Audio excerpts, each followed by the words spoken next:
Fala, Colmar. E aí, cara? E aí, meu amigo? Tudo bem? Tudo bem, cara? E você? Então tá bom. Agora sim. Estamos aqui, Bem-vindo, porra, meu. eu tô no escritório, cara. Eu queria estar mais em É, estilo home office, aí de camisa da Paula, mas tudo bem, vamos é, seguir. é. Você pegou um voo agora, né? Voltou para São Paulo. Cara, peguei agora hoje, cara. A gente tinha tentado semana retrasada, mas, enfim, tava shoppings ainda fechados, restaurantes fechados, então era mais difícil. A produtividade é que era mais difícil. Eu brinquei que semana retrasada. Aí eu decidi semana passada ficar no Rio, mas eu brinquei que semana retrasada eu produzi menos, comi pior, bebi mais, né? E fiz menos exercício. Falei, cara, vou ficar em home office que estava melhor, entendeu? Mas aí as coisas abrindo aqui, vamos ver, vamos tentando aos poucos, cara. Boa, boa, legal. Omar, bem-vindo, cara. É um prazer ter você com a Obrigado, gente aqui cara. nessa primeira de uma série de lives que a gente vai falar sobre benefício corporativo, falar desse mercado que a gente é apaixonado. Ainda mais Claro. nesse momento, né? Não dá para não contextualizar benefício, assistência médica num momento como esse. Queria agradecer também a todos que estão participando da nossa live e poder contribuir aí com esse bate-papo. Antes de mais nada, Comar, por gentileza, cara, queria que você se apresentasse, falasse um pouco quem é o Comar e fizesse uma breve apresentação institucional da THB. Claro, claro. Cara, primeiro, obrigado aí pelo convite. Eu sei que outras feras aí vão participar também, então de cara eu já falo que eu sei que todas as besteiras que eu falar por aqui, eu sei que a turma vai consertar depois, não tem problema. Cadu vai participar semana que vem, vai consertar as besteiras que eu falar aqui. Vai. Obrigado aí, obrigado pelo convite. Cara, bom, eu sou Eduardo, meu nome, eu sou advogado de formação, me formei na PUC do Rio, advoguei durante quase 5, 6 anos no Pedro Neto, eu morei em São Paulo, cheguei fui professor assistente aqui de Direito Civil, cara, na PUC de São Paulo um tempo. E aí depois, meu pai já tinha uma carreira no mercado de seguros, trabalhou durante um tempo na Light, depois que aposentou, abriu a corretora dele. E eu sempre tinha um pouco desse olhar de vamos engordar o próprio gado, né? Vamos parar de engordar o gado dos outros. E aí em 2008 eu decidi trabalhar com ele já estava envelhecendo, não tinha uma sucessão ainda, né, programada.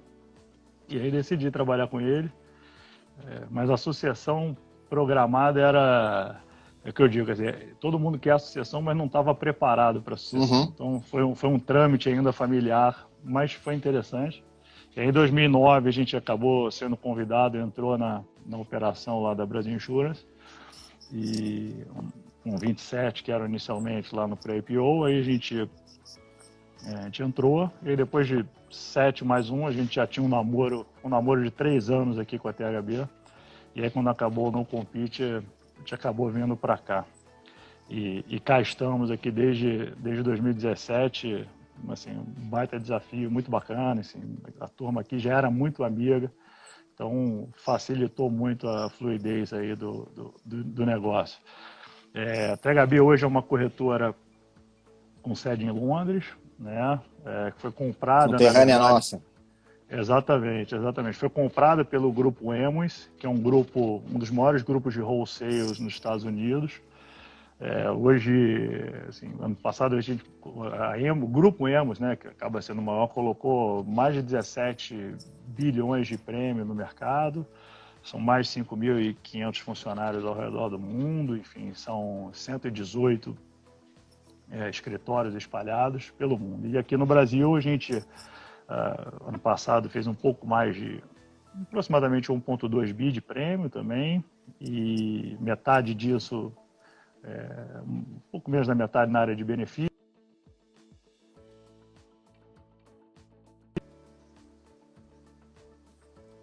Do resseguro, né? Tem uma corretora de seguro também que ajuda Uhum. muito, nos ajuda muito na colocação dos riscos. E a gente tem aproximadamente 300 funcionários e estamos na luta aí, cara. Estamos assim, avançando cada dia mais, time muito bacana, muito engajado, enfim. e vamos seguindo. Legal. Omar, bacana. Vamos direto no assunto. E só para deixar você bem à vontade, esse espaço é seu, tá? Esse espaço foi criado para vocês. É nosso, cara. Para a gente falar de benefício. E não dá para falar de Covid, né? Falar da pandemia. E aí eu queria dividir a pandemia em 3 etapas, né? A fase inicial do surto. Depois a gente tem uma fase do surto, o aumento dos casos. Todo mundo em pânico, né, cara? Todo mundo em pânico, excesso de informação, quarentena, as medidas de isolamento sendo construídas, os protocolos.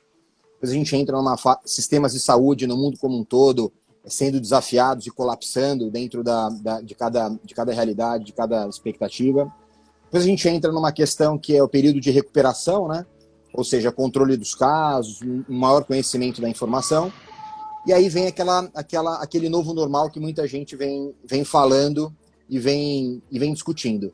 Fala pra gente um pouco, do momento da THB, como é que vocês se organizaram, como é que vocês se adaptaram com relação a tudo isso. Eu lembro que a gente teve uma conversa logo no início, em março. No início, eu você e o Sandro, e foi uma conversa muito lúcida e uma sensatez de vocês naquele momento, de como vocês estavam encarando tudo aquilo. E hoje a gente está quase passados mais de 100 dias, né? Como é que foi? Como é que foi para vocês? Cara, foi um pouco disso, né? Eu falo que foi muita incerteza, quer dizer, a única certeza que a gente tem hoje é que ninguém sabe de nada, né? Ninguém sabia de nada. Nós tínhamos ícones aí da medicina, especialistas e infectologistas, que deram um depoimento no início da pandemia e logo depois o depoimento foi completamente oposto, né? Então, era tudo uma surpresa. Eu acho que o mundo inteiro foi pego de surpresa, aprendendo a viver com isso, né? A gente teve um exemplo um pouco antecipado na Europa, que a gente viu o que estava acontecendo, então, em tese, entendemos um pouco, ou poderíamos ter entendido melhor, né, o que aconteceria por aqui. Hoje a gente, quer dizer, na THB, no momento que a gente percebeu, imediatamente a gente fez um esforço gigantesco. Hoje já tem muita gente, né, já tinha computador, laptop, obviamente não era todo o time, mas uma boa parte. A gente fez um esforço grande aí para equipar todo mundo, dar condições e todo mundo para casa. Porque eu acho que a prioridade era, de fato, a gente cuida de vida, né, cara? Exato. Gente trata com pessoa. Então, a ideia era proteger todo mundo, a ideia era, enfim, mandar para casa e aí, a partir daí, foi um aprendizado para todo mundo, porque o home office, ele, embora já existisse, né? O home office, quando você estava sozinho em casa, era uma coisa, quando estava tudo aberto, era uma coisa. O home office, assim, com a tua família em casa, com o teu filho não podendo ir para a escola, com todos os... Foi forçado, né? Foi forçado. A internet, que em tese era sua, passou a ser compartilhada. Então, assim, foi um aprendizado, mas a gente, acho que entendeu como é que era. Acho que aproximou muito mais. Acho que para todo mundo que a gente conversa fala, cara, impressionante como a produtividade aumentou. Eu não sei como é que a pessoa... Trabalhando mais, né? A gente também. É isso. Trabalhando mais, um call atrás do outro. E vocês têm planos? Você já tem algum plano traçado? O THB já tem algum plano traçado? Ou por enquanto a ordem é deixar o funcionário em casa? Cara, a gente fez um processo de reabertura. A gente meio que seguiu um pouco o que a Emos determinou. Então, a gente faziou, na verdade, em 4 estágios. O primeiro estágio é assim, olha, não quero que ninguém venha para o escritório. Quero que todo mundo fique em casa. Mas, se você quiser, enfim, de alguma forma quiser ir para o escritório, o que a gente não recomenda, a gente tem um protocolo, foi um protocolo que a gente acabou adotando e ajudando as empresas também, né? O protocolo questionário de saúde, é encaminhado para a nossa área médica, a área médica avalia o risco, vê se pode, se não pode, está aprovado, não está aprovado, e aí, ainda assim, se estiver aprovado, a gente tem que ver se o percentual permitido né, tá ou não atingido. E aqui no escritório, cara, é uma mesa bloqueada, 4 mesas bloqueadas, uma permitida, entendeu? Tudo claro. Preparado, álcool gel, enfim, água, tudo, copa fechada, sala de reunião fechada, a gente não pode receber ninguém. Então, a gente se preparou por isso, mas, de novo, é um aprendizado, assim. A gente tem fases, acho que é tudo muito dinâmico, né? Como eu falei, semana retrasada eu vim para cá, vamos começar, vamos reativar, vamos ver como é que funciona e, assim, não foi produtivo. Comar, deixa eu ir numa questão aqui, que é copo meio cheio ou copo meio vazio? Mas antes que você responda, cara, eu li o seu artigo de domingo no Estadão e compartilho da mesma opinião. E eu já vinha falando isso. Infelizmente, a gente está aprendendo na dor, né? A gente muitas vezes procurava atendimento de baixa complexidade em ambiente de alta complexidade, né? E a gente vinha falando muito da importância de novas tecnologias, novos serviços, o cuidado com a atenção primária. E eu queria colocar aqui dois assuntos importantes, duas condições que a gente já tem hoje implantado, mas eu quero ouvir um pouco de você, que muda radicalmente como a gente toma assistência médica, né? Muda radicalmente como a gente toma assistência médica na tecnologia, né? no custo, e até como a gente muda o curso do tratamento na melhora e na melhora da qualidade de vida. E gestão, né, cara? Gestão. A primeira delas é telemedicina, né? A gente ainda enfrentava um ambiente altamente regulado, algumas restrições. Na verdade. E muita discussão. E o outro ponto, a atenção primária, né? A gente vinha desenhando muito essa jornada da atenção primária, mas com uma certa dificuldade para, de fato, emplacar a importância de cuidados preventivos, de cuidados básicos, fora de ambiente de alta complexidade. E você tocou no assunto que foi justamente a gente está aprendendo pela dor. E aí, copo cheio, meio cheio ou copo meio vazio? Cara, eu sou sempre positivista em relação a minha... Adotei um pouco isso, a gente vai tomando pancada, a gente sempre tem que olhar um pouco o copo meio cheio, né? Tentando olhar as oportunidades, né? Onde a gente encara as dificuldades. Você falou,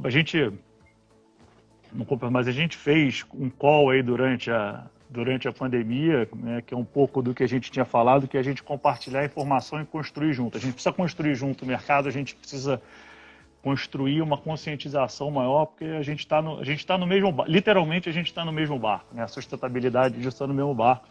E a gente sabia que estava todo mundo insatisfeito. Quer dizer, o mercado de saúde estava todo mundo insatisfeito. Se você conversava com as empresas, hoje, para você explicar o que é inflação médica, o que é descolado da inflação regular era difícil, para a gente era difícil, por mais que se tenha a justificativa, né?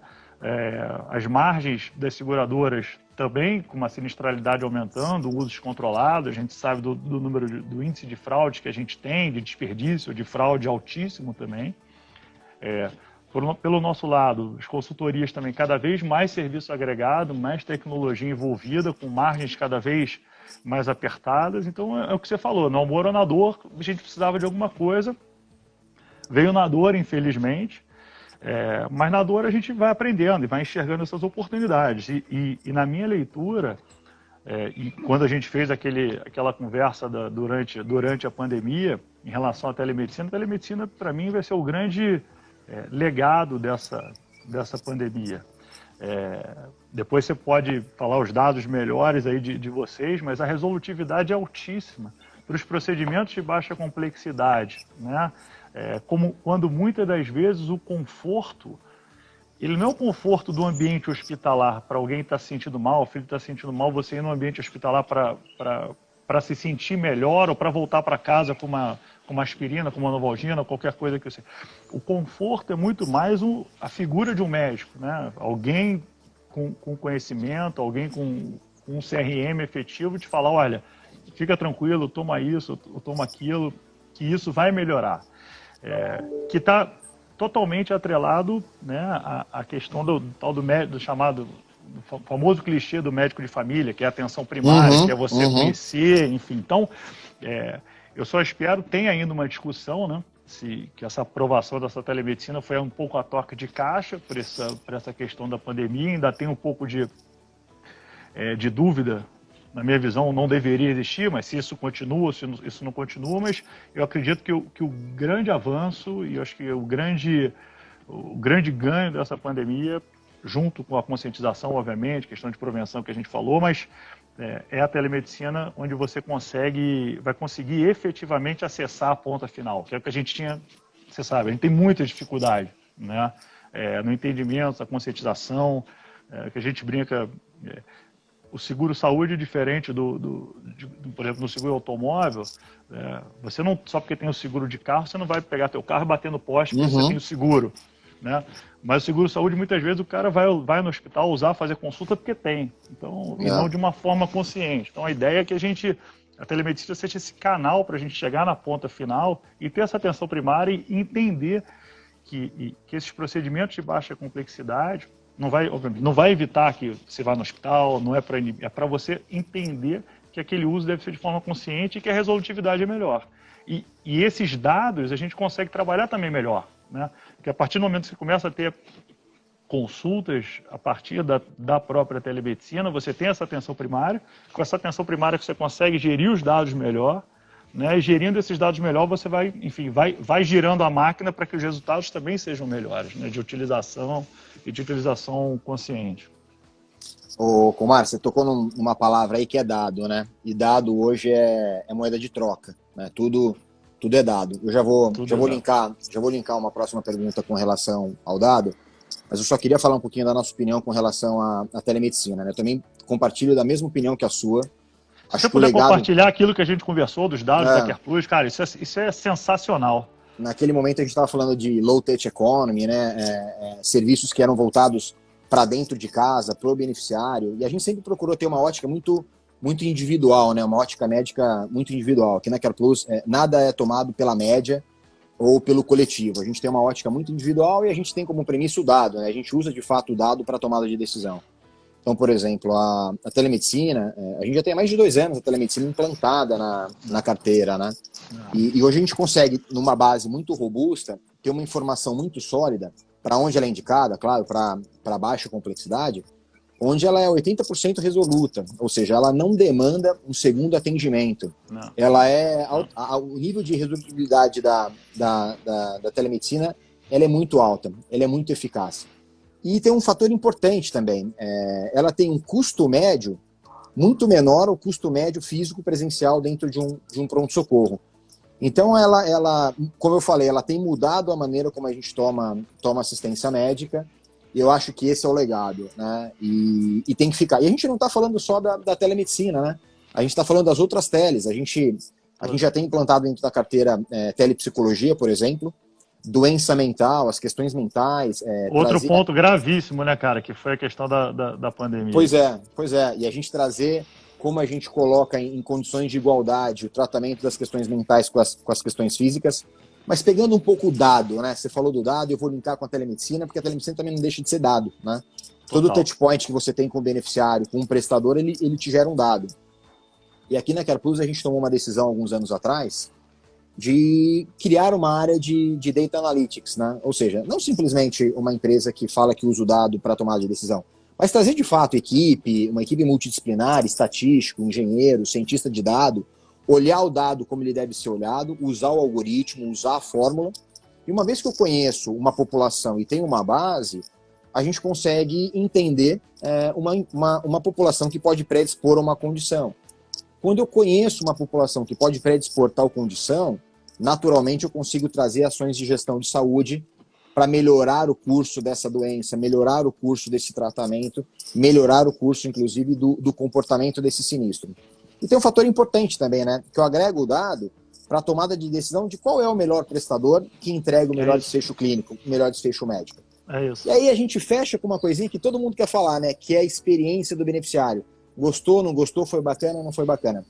Como é que você vê o uso do dado no nosso mercado? A importância do dado, a gente vê novos devices chegando. Como é que é a visão de vocês para o dado no nosso mercado? Cara, é fundamental. Assim, mas antes de falar, o mundo ideal era que a gente conseguisse, né? Ter os dados todos compartilhados, que na verdade seria um compartilhamento de dados. Isso deveria estar numa nuvem, com segurança, porque a gente sabe que o problema da segurança dos dados não é só nosso, é um problema nós vamos falar disso lá para frente também, mas manda bala. É isso, dos chamados leaks, né? E aí, se a gente tivesse esse compartilhamento com essa segurança, aí a partir daí dessa nuvem, a gente conseguiria fazer esse analytics especificamente de forma mais precisa.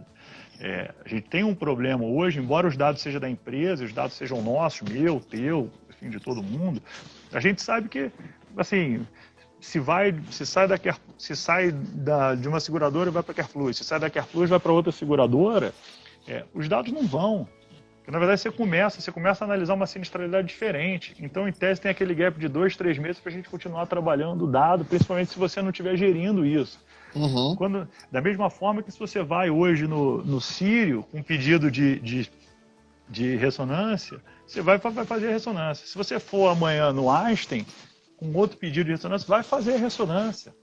Porque, na verdade, não tem um compartilhamento dessas informações quando, na verdade, a informação é tua, a informação é da empresa, do beneficiário, a informação sigilosa. Então, você tem um desperdício ainda grande em cima disso que poderia ser otimizado, né? Mas quando você tem o dado, e é indiferente se você pega da sinistralidade, se você pega do absenteísmo, se você pega do questionário online, se você pega ações em companies, esse analytics tem que ser feito justamente para você entender qual é o risco daquela pessoa, antecipar ter uma previsibilidade maior em relação ao que pode acontecer e a ação ser específica. Então, hoje, com todas as ferramentas, voltando aqui um pouco para a experiência do beneficiário, experiência do uso, na verdade, das pessoas, eu acho que a participação e a tecnologia vem ajudar absurdamente, porque você consegue interagir diretamente com a pessoa, com o beneficiário final, através do celular, que a gente sabe que todo mundo fica gigantesca 24 parte horas do conectado, tempo com o telefone na mão. Tem que ter um cuidado, obviamente, porque a gente está tratando de dado de saúde, quem maneja isso. E o outro lado também, a gente tem que ter que... A gente está bombardeado também de informações diárias, né? De pedidos de Rappi, de iFood, de Mercado Livre, de compras. Então, a gente tem que tornar um desafio para a gente tornar isso uma experiência interessante e que ele entenda que efetivamente aquilo é um benefício que tem que ser usado da forma precisa, né? E espero efetivamente que essa pandemia tenha causado essa percepção, tenha mostrado para todo mundo que o quão importante é o benefício de saúde nesse momento, né? O Comar, eu acho que o dado também vai trazer uma questão importante, que é educacional para o próprio beneficiário, né? Empoderar. Total. Eu acho que o dado não só deve servir para a tomada de decisão por parte das consultorias, por parte das operadoras, do sistema médico como um todo, mas acho que o dado, a principal fonte do dado e a principal premissa deve ser o empoderamento do indivíduo e o engajamento do indivíduo de como ele toma essa assistência médica, né? E o curso que ele dá para o tratamento dele. A gente vê, muito tem se falado desse isolamento, do quanto as condições crônicas não estão sendo tratadas, né? Da preocupação que a gente também não vem... O que vem depois, o que vem sendo acompanhado. E eu costumo falar também que a gente sempre está falando de caso isolado, né? Mas é o tratamento do Colmar, é o tratamento do Caio, é da empresa X, é da empresa Y. Mas que no final do dia, a assistência médica no nosso país, não só aqui, no mundo como um todo, ela é formada por um conjunto de pontos isolados que formam uma magnitude muito grande e que a gente precisa, de forma muito bem colocada como você, o colegiado precisa estar focado para uma mesma direção, para o mesmo norte, para a gente a assistência, melhorar a qualidade e otimizar como isso é tomado. A gente tem que remar na mesma direção, cara. Tá todo, assim, se a gente olha o mercado, tem muita gente remando em direções opostas e sem entender que a gente está, enfim, é ruim para um, é ruim para todo mundo, entendeu? A Silvia está perguntando aqui, o que vocês acham sobre gestão médica baseada em evidência científica? Tudo, acho que é premissa fundamental, medicina baseado em evidência. Ainda mais num momento como esse, que a gente está vendo o excesso de informação, fake news, a gente usa a ciência, pelo menos na nossa ótica, ela é soberana. A ciência ela é soberana. Total. É lógico que tem uma série de implicações como o bom senso, o profissionalismo, a ética nas suas mais variadas formas, mas a ciência, pelo menos do meu ponto de vista, ela é soberana, né, Comar? E aí? Total, 100% de acordo. Não tem como não ser. A gente trabalha seguindo essa linha, a gente trabalha com dados, trabalha com estatística, trabalha com experiência, enfim. E sem estudo, sem comprovação científica, não tem como seguir diferente, entendeu? O Comar, fala pra gente, você falou de saúde mental, né? Como é que foi essa questão da saúde mental por parte dos clientes? Muita demanda? Cara, como é que vocês lidaram com esse tema? Muita demanda, cara, muita demanda. Eu acho que tanto no início, porque, como a gente falou, é uma situação completamente nova, né? Como é que você vai para casa? Então a gente tem, primeiro, um temor em relação à doença. A gente não sabe o que vai acontecer. Segundo, a gente tem uma adaptação de um trabalho com um ambiente completamente diferente dentro de casa, né? A gente tem, infelizmente, os veículos de comunicação, assim, eu parei de assistir. No início eu coletava informação, mas chegou uma hora que eu ficava, vou parar, porque é só caos, né? Quanto pior, melhor, enfim. Então, isso gera também uma questão maior. Depois, a gente tem uma incerteza. Tanto é que surgiu aquele movimento das empresas, não demita, justamente por essa incerteza. A gente até aderiu, mas o que vai acontecer comigo? Eu estou em casa. A gente não sabe qual é a próxima onda. A gente não sabe o que vem pós esse ciclo, na verdade, desse tempo todo dentro de casa. Então, é óbvio que gerou uma incerteza, um desconforto e um aprendizado. E todo mundo, certamente, começou a ter essa demanda da como é que, cara, vai acontecer. Minha cabeça começou a ficar, de muita gente, começou a ficar, né, girando com as incertezas que vinham pela frente. Então, teve sim uma demanda grande e aí foi muito bacana porque as operadoras e as seguradoras, o mercado já estava preparado e deram uma resposta muito rápida para isso, com programas, com aplicativos, né, que você, da mesma forma que você tinha um médico na tela, você tem um psicólogo na tela, opções para você não só se consultar via mensagem, se você não tivesse confortável para fazer a consulta no vídeo, como também fazer a consulta no vídeo. Assim, foi uma resposta assim, rápida e muito bacana, e demandou, na verdade, para sanar um pouco, né, minimizar um pouco dessas incertezas que eu acho que a maioria sentiu em relação a esse momento. Assim, vou pegar a doença? Vou morrer? Vou ter um emprego? O que vai acontecer amanhã? Cara, quem não teve um pouco de preocupação em relação a isso não estava muito antenado com o que estava acontecendo, né, cara? Concordo. É isso. A gente já tinha implantado um certo tempo aqui também na companhia telepsicologia, né? Então os beneficiários da CarePlus, eles têm acesso à telepsicologia e esse é um propósito da Bupa no mundo como um todo, né? A gente quer deixar não só algo para os nossos beneficiários, a gente quer deixar algo como legado para a nossa comunidade, né? Então a nossa premissa foi trazer de fato, colocar em condição de igualdade as condições de tratamento das questões físicas e mentais. Porque a gente sabe que no final do dia elas nunca foram, né? Pegar um exemplo aqui, uma fratura de fêmur, por exemplo, você tinha toda a condição física tratada, a recuperação, a cirurgia, durasse o atendimento 1 mês ou 6 meses. E a gente sabe que para as questões mentais, muitas vezes você tem as restrições de acordo com o rol, variando por CID, né? Então a gente criou um protocolo que o primeiro era ilimitar o serviço, dar total apoio, total acolhimento, né? E humanização nessa questão. E que hoje está cada vez mais latente, a depressão, o burnout, as inseguranças. É uma das grandes doenças do século, que é isso, que é a depressão, que são as doenças mentais. Aí. Das mais incapacitantes, das mais incapacitantes. Verdade, cara. Hoje, no mundo todo, o que mais tira o funcionário da atividade laborativa dele já é a questão da saúde mental. E eu acho que é mais um legado da tele você trazer isso. E as pessoas começaram a entender que, quer dizer, a cabeça também tem que estar saudável, né? Você viu que não é, na verdade, só você fazer o exercício, se alimentar bem, você tem que tratar da cabeça também, e muitas vezes a psicologia, ou a consulta, ou o acompanhamento para cuidar da saúde mental era visto um pouco de forma pejorativa, ou de forma vergonhosa, quando na verdade não é, ao contrário. Para você estar bem, para você trabalhar, para você cuidar da família, você tem que estar com a mente sã, né? Para poder dar o teu melhor, né? Explorar o máximo que você pode oferecer. Omar, fala uma coisa para mim. Tudo conectado, né? As experiências, o e-commerce, a comida, o delivery. E a gente, de certa forma, tentou substituir pelas tecnologias tudo aquilo que a gente fazia fisicamente ou presencialmente por essas novas ferramentas. E as empresas, num certo modo, tiveram que parar com aquela chamada controle-comando, né? Controle-comando, e tiveram que colocar o funcionário em casa e passar a ter a confiança. E as ferramentas tecnológicas, pelo menos com quem eu conversei, só aproximou a equipe, só aumentou a produtividade, só facilitou e agilizou.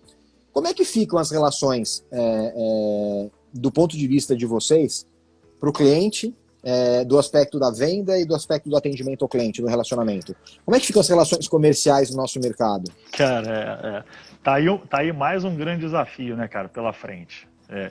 Diria até de incertezas. Eu acho que, não tem a menor dúvida, aproximou o contato, criou um pouco mais de intimidade, porque na verdade uma coisa é você fazer reunião, outra coisa é a gente estar aqui no vídeo. Você está olhando a gente está olhando olho no olho um do outro aqui, como todas as reuniões que a gente fazia, que nem sempre tinha essa interação, essa proximidade com o time, né? Gerou uma empatia, a palavra está meio clichê, mas na verdade gerou uma empatia também, né, com as outras pessoas, com os outros funcionários, com o teu time. E isso ajudou e transformou um pouco do mercado. Em relação a atendimento, em relação à produção, eu acho que não muda tanto e eu acho que acaba até agilizando e facilitando. Obviamente, de novo, depende de ambientes familiares, se você tem filho, se não tem filho, o filho está na escola, não está. Às vezes o ambiente não é tão propício para você sentar, conseguir se trancar no quarto ou na sala, enfim, qualquer coisa, e trabalhar. Mas tendo isso é importante. Outra forma que eu vejo, você tem hoje mecanismos para medir a produtividade. Tirando a parte de venda, você consegue medir a produtividade por diversos mecanismos. Mouse mexendo, e-mails encaminhados, quantos faturamentos foram processados, enfim. Hoje você tem milhares de ferramentas para poder mensurar essa produtividade. Do lado comercial, eu acho que assim, fica prejudicado, não tenho a menor dúvida, porque prospecções, new, assim, tem um pouco da mistura em relação a todo mundo com freio de mão puxado, que a gente não sabe o que tem pós-pandemia. Mas eu acho que o comercial precisa do tete-a-tete, precisa estar próximo, precisa visitar, precisa fazer reunião, precisa escrever junto. É diferente. O contato ao vivo é completamente diferente do que o contato, né, pela tela do computador ou pela tela do celular. Então, acho que, como tudo na vida, a gente vai precisar de um equilíbrio. E acho que a presença no escritório é importante, por mais que você consiga flexibilizar as regras de home office mesmo. Porque uma coisa também é você fazer home office com tudo fechado. Outra coisa é você fazer home office com academia aberta, com bar aberto, enfim. Assim, é uma experiência também que a gente não viveu, que a gente vai ter que também mensurar a partir da produtividade que for feita. Mas o encontro no escritório é importante. Olhar no olho, estar aqui do lado, falar, conversar, levantar, tomar um café. Troca de informação, né? A troca de informação, isso é importante. Então, acho que, do ponto de vista de atendimento, como a gente falou, como a produtividade aumentou, eu acho que melhorou, se você tiver mecanismo para controlar. As pessoas estão mais disponíveis, pelo menos foi o que a gente sentiu desse lado aqui. Estão mais disponíveis, claro, é isso. E você tem porque na verdade você não tem um deslocamento, você não tem que ir para uma reunião, pegar um carro, pegar um Uber, pegar um táxi para uma reunião, aí voltar, espera na recepção do prédio, sobe, espera na sala de reunião, toma um café, bate o papo, conversa. Não, é um atrás do outro. Reunião, acabou, obrigado, vou entrar num vídeo aqui de novo. Aí, 2 minutos depois você já entra. E assim você aumenta, entendeu? Mas eu acho que tudo é um equilíbrio, cara. Tudo é um pouco do entendimento e acho que vai ser um aprendizado para todo mundo. Não acho que nem tanto ao céu, nem tanto ao mar. Quer dizer, não vai ser só home office, mas também não vai ser todo mundo no escritório. Eu acho que a gente tem que ter um equilíbrio, porque a gente precisa desse contato e precisa, na verdade, ter esse relacionamento pessoal, né? Omar, fala uma coisa para mim. A gente também escutou muito essa questão de que a gente evoluiu em 3 semanas, o que a gente demoraria 3 anos para evoluir, né? Bom, a gente está falando de tecnologia aqui hoje que 10 anos atrás a gente nem falava, nem pensava, nem isso. 5 anos atrás, empresas e startups hoje que a gente não vive sem, que a gente não falava, né? É tudo muito rápido o que está acontecendo, essa evolução, o que é positivo, eu acho que é muito bacana e é positivo. Total. Agora, vamos pegar essa aceleração frenética e alucinante, vamos jogar para dentro da empresa, que hoje já tem aquela questão de choque cultural das diferentes gerações trabalhando em conjunto, o que é super positivo. E aí a gente coloca a tal da geração Z, né? Que nasce no mundo já completamente digital, conectado. Como é que a gente desenha pacotes de benefícios para a gente atrair esse nativo digital para o mundo corporativo, né? Como é que a gente cria essa jornada, esse employee experience, para a gente atrair esse cara que ele já nasce nesse mundo, né? Os nascidos até 2010 é online, real time, 24 horas por dia. Cara, mais um desafio aí para a gente construir, né? Porque se você olhar, eu conversei contigo, eu tive, acho que foi ano passado, a gente hoje a THB faz parte da Gallagher Global Alliance, que é uma aliança global de corretores parceiros da Gallagher. E todo ano tem um encontro da GGA, que é essa Gallagher Global Alliance, em um lugar junto, que acontece sempre logo depois do RIMS. E ano passado foi em Boston, e logo depois teve a GGA, a gente teve uma palestra exatamente isso, sobre as gerações, né? Então hoje a gente tem, e as dificuldades também voltadas para o nosso setor. Então hoje a gente tem 4 gerações no mercado de trabalho. Você estava falando de engajamento, né? Como é que a gente engaja também no saúde? Então a gente tem as 4 gerações no mercado de trabalho. Quantas formas a gente comunica? Uma forma.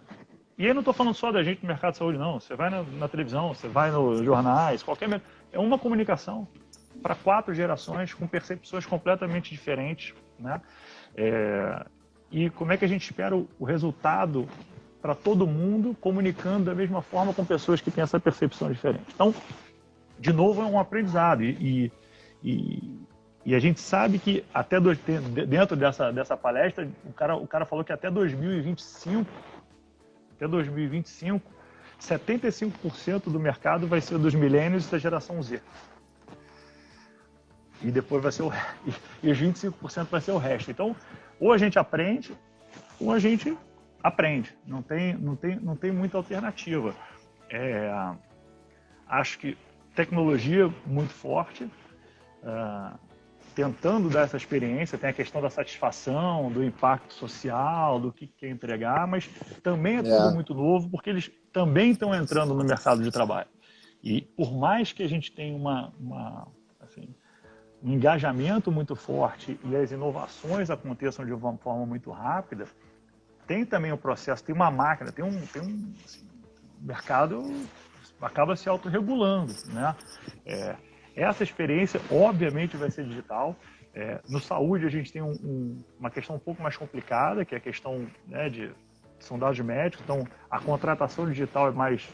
As pessoas ainda querem o contato, e acho que isso não vai ser substituído por mais sistema que se tenha, né, por mais tecnologia que se torne disponível. A gente depende das pessoas, depende do raciocínio, não é só a inteligência artificial que vai resolver, né? Então, eu acho que o mais importante para o entendimento dos próximos passos de criar essa experiência do funcionário é entender, na verdade, a demanda, que é o que a gente faz hoje. Escutar, dizer, hoje a gente faz isso, quer dizer, hoje a gente flexibiliza, está funcionando assim, surgiu, como é que a gente evolui? Evolui das experiências que a gente vai vivendo de um cliente com o outro, de uma sinistralidade com a outra, e assim a gente vai evoluir. Então, tem que entender e tem que ouvir. A gente sabe que o mercado hoje nosso, ele é muito travado, agência super travada, com benefícios, com rigores, né, com regulatório muito forte. Então, a gente tem que... É bom também para a gente se adaptar. É o que a gente fala, voltando um pouco do exemplo da telemedicina. Era proibido. Quem nunca tinha mandado um WhatsApp para o médico, que era supostamente proibido, e perguntado, olha, eu estou me sentindo assim, o que eu tomo? E o médico receitou por WhatsApp. Então, acho que... E aí, o que se evoluiu? Evoluiu para uma telemedicina. Então, acho que a gente tem que escutar, tem que se adaptar e tem que aprender. Assim, acho que, como tudo, é um aprendizado. Não sei qual vai ser essa jornada. Eu sei que, obviamente, com muita tecnologia envolvida. Esse ano não vai ter. Eu fui nos últimos... Foi cancelado, né? Do ITC não, de Las Vegas. Não sei se já foi, cara. Chama Enxutec. Cara, é espetacular. Assim, é uma coisa de doido. Fui até com o Gustavo lá, com o Beto do Gustavo Dória, lá do CPCS. Bastante conteúdo em benefícios, em saúde? Cara, menos. Não tinha tanto em saúde. Na verdade, o segredo era você entender o que estava acontecendo e ter os insights, na verdade, de tecnologia. Muita coisa ruim, mas muita coisa boa que você conseguia pegar, na verdade, os insights e tentar aplicar, né, para a nossa realidade. Até porque o mercado de saúde americano é muito diferente daqui. A gente tem, né, tem situações completamente, mas, cara, muito produtivo. Então, é uma evolução, cara. Eu olhava algumas coisas e falava assim, cara, inacreditável. Como a primeira vez foi naquele Lemonade. Vocês lembram daquele Lemonade que você faz a contratação? As coisas vão evoluindo. Eu falo muito do high-tech e high-touch, né? Não dá para ter tecnologia sem ter toque, sem ter acolhimento, sem ter humanização. Esse contato físico, eu acho que nem dá para perder, não pode, e acho que é ouvindo. Outro dia eu ouvi de um cara que eu gosto muito, que é o professor Buzzarello, né? Ele falou o seguinte, dessa nova moçada que vem chegando no mercado, né? Não é mais show me the money, né? É show me the meaning, né? É isso aí. Qual é o propósito? É isso. E essa geração está muito ligada em propósito, né? As empresas pensando muito no propósito, as companhias tendo que ter um propósito muito claro. E eu acho que a assistência médica ela entra num propósito cada vez mais protagonista, né? Nesse cenário.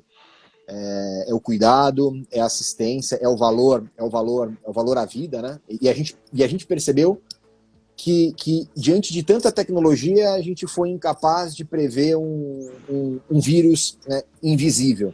Né? E vem, cara, pode ver que daqui a pouco vai vir outro, que do ciclo vai vir de novo. Falando de propósito, cara, não sei se você sabe, o nosso propósito é vida longa, saudável e feliz, né? Eu acho que eu não poderia estar em lugar melhor para trabalhar, para ter um propósito tão claro e pegar desse propósito em reverter em ação para a nossa população. Agora, a gente precisa engajar, né? Precisa engajar o mercado como um todo, e eu falo o beneficiário, o RH, cliente, empresa, para a gente construir cada vez mais essa jornada de excelência e de cuidado. Eu acho que o cuidado do protocolo vai ter que ser muito forte, né? Básico, a higiene. Como é que estão sendo os questionamentos de vocês aí, que vocês estão recebendo com relação a retorno ao trabalho? Cara, muito grande. A gente tem dado um pouco do que eu expliquei, do que a gente estava fazendo aqui na THB, a gente está oferecendo para os clientes. Uhum. Protocolo de retorno, a gente fez uma parceria com um laboratório aqui em São Paulo para oferecimento de testes. Porque no início foi um caos, né, Caio? Assim, era todo mundo pedindo vacina, todo mundo pedindo prorrogação de fatura, todo mundo pedindo teste de Covid.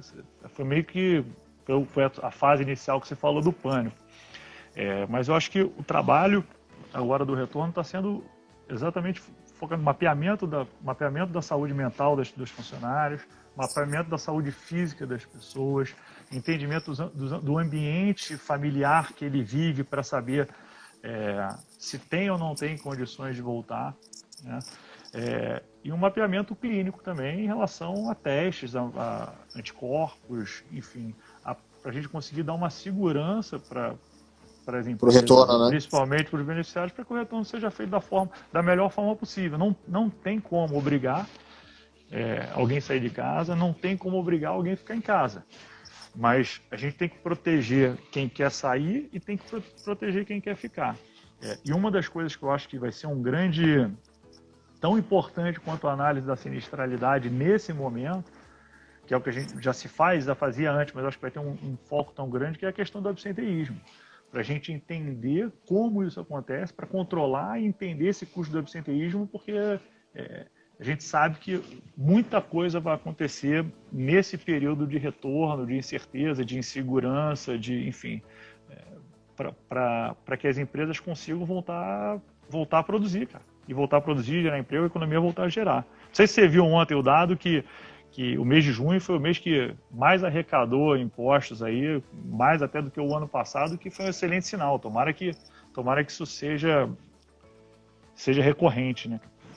Você vê, você pega o nosso mercado, né, no auge da medicina privada, da saúde suplementar privada no Brasil, a gente tinha 50 milhões de beneficiários, né? E aí a gente sai de uma crise em 2012, 13, 14 para 47 milhões, e a gente vinha numa expectativa de que talvez em 2030 a gente pudesse, de fato, encostar aos antigos 50 milhões que a gente tinha.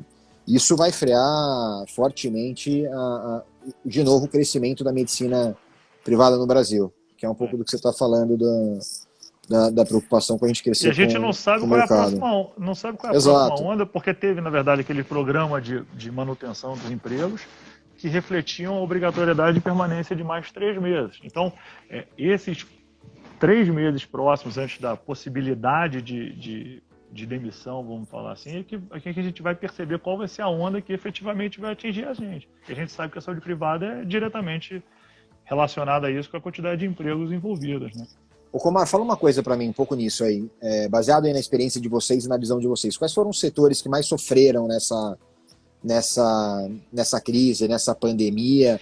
E o que vocês viram de desafio e de oportunidade?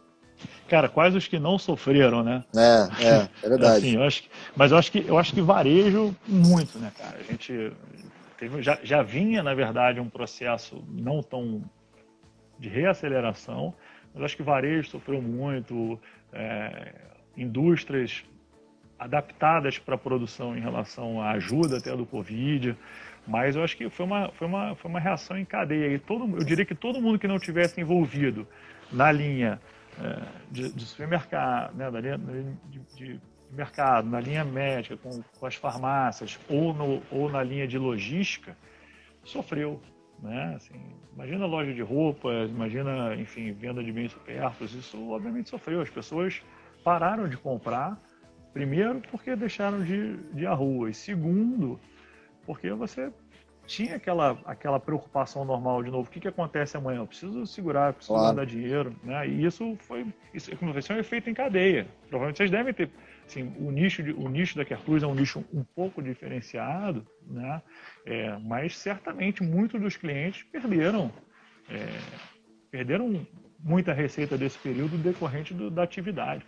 Paralisou, virou zero. E o online, por mais evoluído, e por mais evolução que tivesse acontecido nesse período, ele deve ter chegado a 15%, 20%, 25%, se chegou do que era, na verdade, o volume total, entendeu? Então, eu acho que todo mundo sofreu, salvo supermercado, e-commerce, né? E a parte de logística, que era a necessidade e que funcionou, né? Assim, eu tinha um pouco de temor, parte de abastecimento, isso tudo funcionou maravilhosamente bem, cara. Você deve ter visto, no início a turma toda indo ao mercado, comprar o mercado todo, limitação de álcool gel. Comprar papel higiênico. Circulou na época, exatamente. Vai fazer o quê? Álcool gel, você vai limpar, tinha que circularam esses meses. Vai fazer o quê com essa quantidade de álcool gel? Se o outro não limpar, você vai ser contaminado. Omar, fala uma coisa, todo mundo conectado cada vez mais, né? A gente falou basicamente muito disso, telemedicina, as inovações, e a gente tem visto muito essa questão de privacidade de dados. Quando a gente está falando de assistência médica, o dado do beneficiário e essa gestão, é um dado extremamente sensível, né? A gente viu recentemente aí uma série de ataques que foram publicados, e a gente tinha a LGPD, que já vinha sendo discutida, e ela foi postergada, né? Como se diferenciar nessa relação? Como tratar essa questão no nosso mercado? Operadora, cliente, beneficiário, dado médico? É isso, como é que vocês viram isso? Assim, essa questão do dado não era uma preocupação só nossa, né? Quando a gente falou, quantos leaks nós já tivemos aí no mundo em relação a dados extremamente sigilosos? Hoje saiu, não sei se você chegou a ver, teve uma invasão da própria Apivida, que vazaram... Eu vi ontem, Então, eu vi hoje a notícia, não teve dado médico, mas teve dado de nome, telefone, cadastro. A gente se preocupa muito aqui, A gente tem uma área de compliance forte, a gente tem procurado dar esse conforto para os clientes, principalmente em relação a dados de saúde, que são mais graves ainda, né? A gente sabe da restrição que existe, se fala em internet das coisas, inteligência artificial, enfim. Então, só que como é que você vai tratar isso com dados pessoais, né? São muito sensíveis essas informações, né? São dados muito sensíveis. Então, o que a gente tem feito com o nosso compliance, de forma muito forte, tratado já essa questão da LGPD, para a gente tentar dar esse conforto e trabalhar a informação só com quem pode ter essa informação. Né? Que é a área médica, olhando esses dados, e aí, a partir dali aquilo é excluído da nossa base de dados, porque isso pertence, na verdade, ao beneficiário. Nem o RH mais está podendo ter acesso a essas informações individualizadas se não tiver um médico que, enfim, que tem esse contato diário. Então, é sim uma preocupação nossa, e a gente tem também cada vez mais sendo demandado pelos clientes para ter esse conforto do que a gente tem feito em relação a isso. E o protocolo e a governança da segurança de dados, né? Hoje a gente já tem, inclusive, os nossos relatórios direcionados já tem com login, já tem senha, já tem algumas barreiras aí para a gente conseguir liberar essas informações. Cara, 52 minutos de bate-papo aqui, passou voando. A gente tá chegando no final do nosso bate-papo. O que eu queria ouvir de você, para a gente ir caminhando para o encerramento, o que deixa de legado a pandemia para você, Colmar, para a THB, na vida pessoal, profissional das pessoas e das empresas? A gente falou bastante de telemedicina, né? Coloca um pouco da emoção do Colmar aqui no que vem para depois. Você falou, assim, eu até escrevi um pouco, que foi que saiu até no artigo. Eu acho que a pandemia mostrou pra gente que é todo mundo igual, cara. Não tem cor, raça, credo, religião, assim, atingiu todo mundo, né? E não só atingiu todo mundo, como a gente tem um mundo inteiro buscando a vacina. A gente não está falando, do Brasil, a gente não está falando na época da gripe espanhola, a gente está falando que o mundo inteiro, Israel, Oxford, Pfizer, Harvard, China, é todo mundo atrás da vacina. Então, acho que o primeiro legado é, de fato, somos todos iguais. Assim, vamos voltar, a gente tem que voltar para a simplicidade, a gente tem que olhar para dentro, olhar para o próximo, entender, olhar para o mundo de uma forma diferente. Falando em relação ao nosso mercado, eu acho que, o que eu falei, que eu acho que a gente criou uma conscientização em relação à utilização do plano, né, a ir exatamente só quando for necessário, a utilização da telemedicina para minimizar o desperdício ou a fraude que é feito. Em base, é a prevenção, né, que é a base do seguro, a base da saúde é prevenir. Então, a minha perspectiva é que essa conscientização da prevenção não se apague amanhã ou depois, quando tudo voltar ao normal ou ao novo normal, como estamos falando. Eu acho que o legado é a gente manter essa chama acesa de que prevenir sempre vai ser o melhor remédio. E a prevenção vai fazer com que a sustentabilidade do nosso segmento, do setor de saúde, seja mais duradoura, porque a gente sabe que a gente estava com o carro a 100 por hora indo para o muro. Ia bater. Entendeu? Eu gosto desse ponto que você tocou, ainda mais quando a gente vem discutindo cada vez mais um mundo mais incluso, um mundo mais diverso, de igualdades, né? Concordo com você. Você sabe, ninguém preveu essa crise, né? Ninguém. Não tem como. E a gente certamente, eu vi alguns estudiosos, alguns cientistas falando que novas virão e que também não serão cíclico, cara. Que não serão previsíveis. Né? Eu acho que o legado, eu concordo com o legado que você colocou que deixa dessas questões de igualdade, todo mundo colocando numa mesma condição. Eu queria colocar a questão da simplicidade no nosso mercado, né, no nosso setor. Né? E aí finalizar com o seu artigo que eu continuo insistindo nessa tecla. Né? A CarePlus ela não se preparou para a crise, né? Ninguém se preparou para a crise. Mas quando a crise bateu, a gente estava preparado com serviços que são muito simplistas, muito.